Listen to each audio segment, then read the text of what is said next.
Pada tahun 1974, terdapat penemuan bersejarah terbesar yang menjadi penemuan paling spektakuler ke-8 di dunia. Benda-benda bersejarah tersebut dengan jumlah mencapai 8.000 lebih artefak, ditemukan oleh seorang petani di sebuah desa yang letaknya di sini. Lalu, jenis temuan apa saja yang berhasil tergali? Berikut kisahnya. Desa Siang, 23 Maret 1974. Yang Ziva, pria kelahiran tahun 1933, yang saat itu berusia 41 tahun, tinggal di Siang, yaitu sebuah desa di wilayah Lintong, berjarak 35 km atau 20 mil di timur dari kota Xi'an, memutuskan di tengah kekeringan untuk menggali sumur bersama 5 saudara laki-lakinya, Yang Wenhai, Yang Yansin, Yang Kuanyi, Yang Peiyan dan Yang Sinam serta Wang Pusi, untuk menyirami tanaman mereka. Mereka pun memilih kawasan hutan kecil, di selatan desa mereka. 5 hari kemudian, kedalaman sumur telah mencapai 15 meter. Saat kedalaman penggalian mencapai kurang lebih 2 meter, mereka menemukan tanah yang mengeras, kemudian gerabah merah, pecahan terakota, mata panah perunggu, dan batu bata terakota. Yang Ziva melemparkan pecahan terakota ke sudut ladang, dan mengumpulkan mata panahnya untuk dijual ke agen komersial. Seorang manajer yang bertanggung jawab atas pekerjaan hidrolik, Fang Sumiao, melihat benda-benda yang ditemukan dan menyarankan kepada penduduk desa agar mereka menjualnya ke pusat kebudayaan di distrik tersebut. Yang Ziva menerima untuk 2 gerobak pecahan yang ternyata adalah prajurit terakota, sejumlah 10 yuan. Zhao Kangmin, yang bertanggung jawab atas pusat kebudayaan, kemudian datang ke desa dan membeli segala sesuatu yang ditemukan penduduk desa, serta membeli kembali mata panah yang dijual ke agen komersial. Ia berpikir bahwa ini mungkin merupakan penemuan penting, jadi dia harus pergi dan memeriksanya sesegera mungkin. Zhao, seorang petani lokal yang menjadi kurator museum di Provinsi Shaanxi di Tiongkok Tengah, yang meninggal pada 16 Mei di usia 81 tahun, mempunyai firasat tentang apa yang mungkin ia temukan.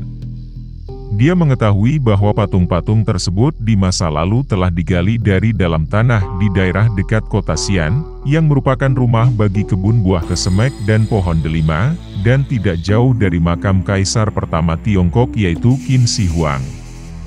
1 dekade sebelumnya, dia secara pribadi telah menemukan 3 pemanah yang sedang berlutut.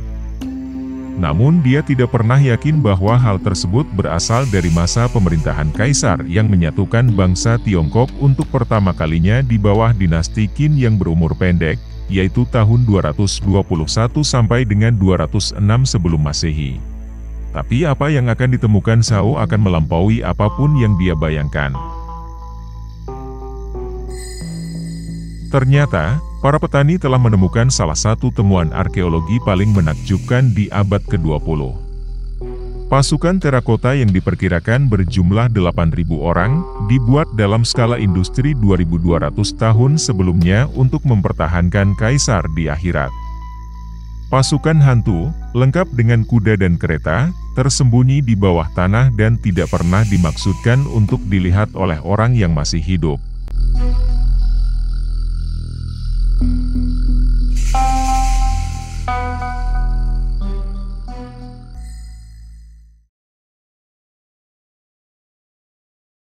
Zhao menuju ke lokasi penemuan bersama seorang rekannya. Karena kami sangat bersemangat, kami mengendarai sepeda dengan sangat cepat hingga rasanya seperti kami terbang, tulisnya kemudian dalam esai tahun 2014.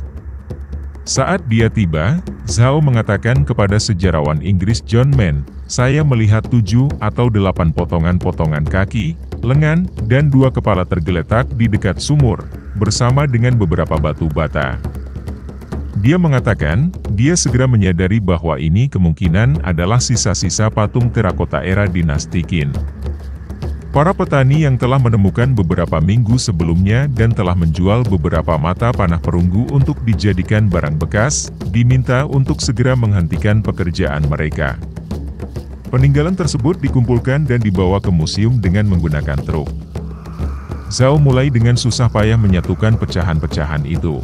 Beberapa, katanya kemudian, berukuran sebesar kuku jari tangan.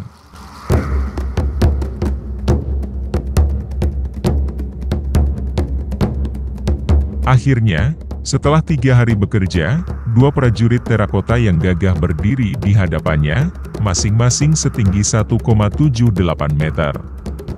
Namun, meski Zhao terhibur dengan penemuan luar biasa ini, dia juga merasa gugup.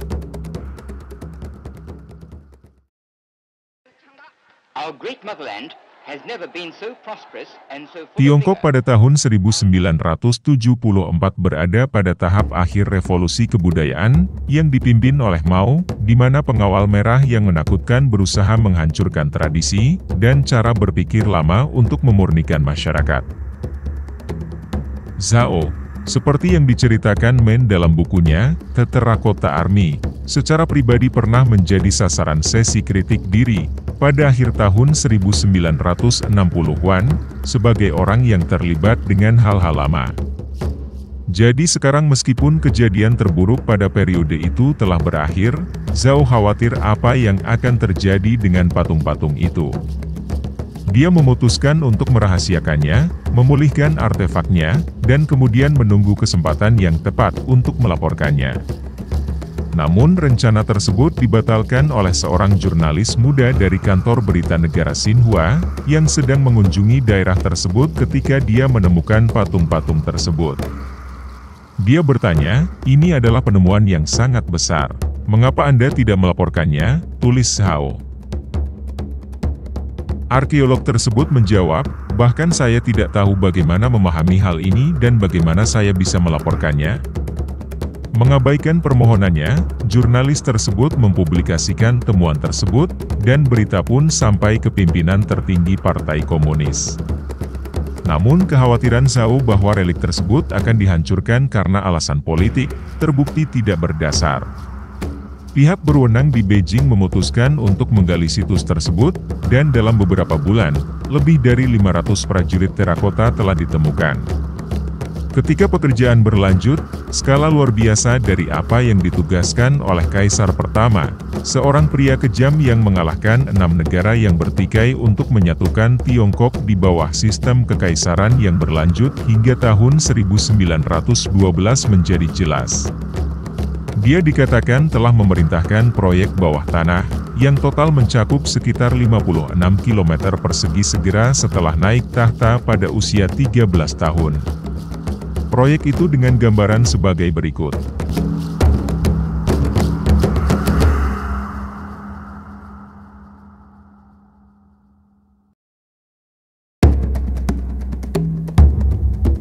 Ribuan prajurit ditempatkan dalam formasi pertempuran, siap membela kaisar mereka dari apapun yang menunggu di akhirat.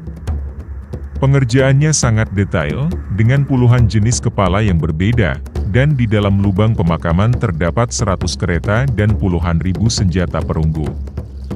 Makam Kaisar Qin Shi Huang yang sebenarnya masih tersegel. Mungkin ada ribuan artefak berharga di dalamnya, tetapi risiko membuka makam dan merusak apa yang mungkin ada di dalamnya membuat pemerintah Cina menundanya sejauh ini. Pada tahun 1975, setahun setelah penggalian dimulai, keputusan diambil untuk membuka museum di lokasi tersebut. Dan seiring dengan berlanjutnya penggalian di tahun-tahun mendatang, tersebar kabar tentang skala temuan tersebut. Pejabat asing dan beberapa turis mulai berkunjung. Zhao ada di sana dan menarik perhatian, kata Profesor Dame Jessica Rawson dari Universitas Oxford, yang berspesialisasi dalam seni dan arkeologi Tiongkok dan mengunjungi situs tersebut pada awal tahun 1980-an. Saat saya bertemu dengannya, semua orang menunjukkan rasa hormat yang besar padanya dan dia sangat menikmati penghargaan yang diberikan kepada para pejuang terakota, katanya. Namun profesor itu menambahkan, saya tidak yakin bagaimana dia atau pihak berwenang Tiongkok memandangnya pada saat itu. Mereka mungkin tidak mengharapkan pengakuan dan kesuksesan yang kemudian dinikmati. Butuh waktu beberapa tahun agar situs ini mendapat pengakuan global secara luas.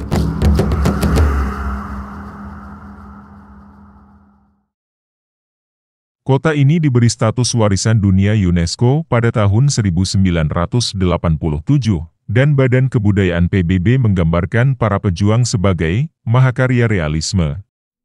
Saat ini, situs tersebut secara luas diakui sebagai harta nasional Tiongkok. Namun ada perasaan bahwa peran pribadi Zhao dalam penemuan tersebut tidak pernah diketahui sepenuhnya. Dia sama sekali tidak terkenal di Tiongkok.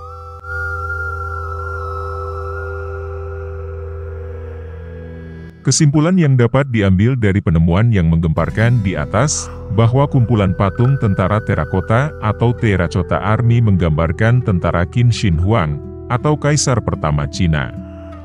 Patung dari tanah liat itu adalah temuan penting yang menyibak misteri sejarah di masa lampau. Patung itu adalah bentuk seni penguburan bersama Kaisar tahun 210 hingga 209 sebelum Masehi, bertujuan untuk melindunginya di akhirat. Patung tentara terakota berasal dari sekitar akhir tahun 200-an sebelum Masehi, dan ditemukan pada tahun 1974 oleh petani dan diselamatkan oleh seorang arkeolog bernama Zhao di Kabupaten Lintong, Shaanxi, Cina. Tinggi badannya bervariasi menurut pangkat, yang tertinggi adalah para jenderal. Tak hanya prajurit, ada kereta, dan kuda. Perkiraan di tahun 2007 ada 3 lubang menampung lebih dari 8.000 tentara, 130 kereta dengan 520 kuda, dan 150 kuda kavaleri. Figur terakota non-militer ditemukan di lubang lain, termasuk pejabat, pemain akrobat, orang kuat, dan musisi. Pemeriksaan detail patung itu mengungkap seperti apa kehidupan saat dinasti Qin berkuasa, dari pakaian yang dikenakan sampai asal tempat tinggal prajurit. Dalam riset terbaru, sepatu yang dikenakan prajurit mungkin memainkan peran penting sehingga mereka sering menang perang. 2 peneliti di Cina yang menggelar riset, menganalisis sepatu seorang pemanah yang berlutut, satu-satunya jenis prajurit terakota yang memperlihatkan sol sepatunya. Mereka membuat salinannya dengan teknik dan bahan pembuatan yang diketahui digunakan orang Qin ketika prajurit tersebut dibuat. Studi tersebut membandingkan sepatu yang direproduksi dengan 2 pasang sepatu modern dan menemukan replika itu sangat fleksibel dan memberikan pengalaman berjalan lebih nyaman, stabil, dan efisien. Solnya juga menunjukkan ketahanan slip yang baik dalam kondisi basah. Diperkirakan sekitar 700.000 pemahat dari seluruh penjuru Cina diperintahkan untuk memulai membuat patung saat Kaisar masih hidup, hingga ia dinyatakan meninggal. Penemuan menarik lainnya adalah, terdapat 15 patung musisi terakota dan 13 burung air perunggu. Ada juga kereta berkuda dengan baju besi, patung hewan ternak, dan patung Kasim istana yang biasanya ditugaskan melayani Kaisar. Setiap patung prajurit memiliki stempel atau nama pembuatnya, termasuk pengurus, pengrajin dan mandor. Setiap patung prajurit terbuat dari tanah liat dan dirakit secara terpisah terlebih dahulu sebelum digabungkan menjadi satu kesatuan. Detail pahatan seperti rambut, bentuk wajah, dan kostum akan dikeringkan dan terakhir dibakar dalam tungku besar. Saat pertama kali ditemukan pada tahun 1974, patung terakota memiliki warna yang sangat terang. Tapi sayangnya saat terekspos oleh udara luar setelah digali, warna yang dimiliki seketika luntur dan menyisakan warna asli dari tanah liat. Setelah para prajurit dicat, mereka ditempatkan dalam formasi militer di dalam lubang dan dilengkapi dengan senjata perunggu asli. Lebih dari 40.000 senjata telah ditemukan bersama prajurit termasuk pedang, tombak, dan panah. Studi terbaru mengungkapkan bahwa mereka tidak pernah digunakan dalam pertempuran, tetapi diproduksi khusus untuk penguburan dengan tentara terakota.